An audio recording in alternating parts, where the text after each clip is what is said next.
Hello guys, welcome to my channel Divya's Paradise. ఈరోజైతే మనం మలేషియాలో ఉన్నటువంటి అండర్ గ్రౌండ్ అక్వేరియంకి అయితే వెళ్ళిపోదాం పదండి.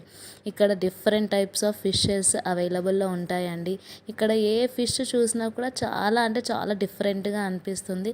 ఫిషెస్ అయితే చాలా రియలాస్టిక్గాను అండ్ మనకు ఓషన్ ఫీల్ రావడానికి అండ్ చూడడానికి ఎంతో స్పెషల్గా అనిపిస్తుంది. అండ్ ఎంత క్యూట్గా ఉన్నాయంటే ప్రతి ఒక్క ఫిష్ ప్రతి ఒక్క డిఫరెంట్ టైప్స్ ఆఫ్ నేమ్స్ అయితే వాటికి ఉన్నాయి. సో అవన్నీ కనుక్కునే లోపు టైం అయిపోతుందని నేనైతే త్వరగా వీడియో అయితే కవర్ చేసేసాను అనమాట. చూస్తున్నారా, చిన్న చిన్న బుడ్డి బుడ్డి చేపలు అసలు కలర్ఫుల్గా డిఫరెంట్ కలర్స్ ఉన్నాయండి. నాకైతే చూస్తూ ఉంటే దాన్ని పట్టుకుని ఏమైనా చేసేయాలనిపించింది, కానీ అక్కడ అలౌ చేయలేదు మాకైతే. స్టార్ ఫిషెస్ అయితేనేమి, చిన్న చిన్న స్మాల్ ఫిషెస్ అయితేనేమి చూసారు కదా, డిఫరెంట్ అంటే డిఫరెంట్ టైప్స్ ఆఫ్ ఫిషెస్ అన్నీ మనకు అక్కడే ఉంటాయి అన్నమాట.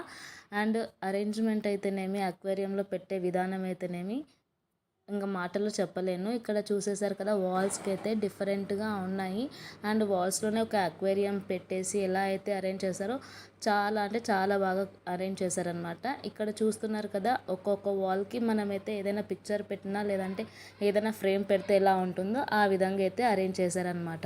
సో ఒకవేళ మీరు కూడా ఎక్కడైనా మలేషియాకి దగ్గరలో ఉన్నట్టయితే ఈ అక్వేరియంని విజిట్ చేయడం మాత్రం మర్చిపోవద్దండి. ఈ ప్లేస్కి ఫ్యూచర్లో వెళ్ళాలనుకుంటున్న వాళ్ళు ఒక లైక్ కొట్టడం మాత్రం మర్చిపోవద్దండి.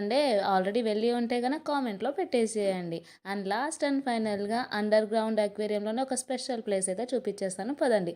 సో ఇది చూసారు కదా, ఈ అక్వేరియం మాత్రం సర్కిల్ షేప్లో చాలా అంటే చాలా బ్యూటిఫుల్గా ఉంటుందండి. దీన్ని మాత్రం మిస్ అవ్వకండి. Thank you for watching. Bye bye.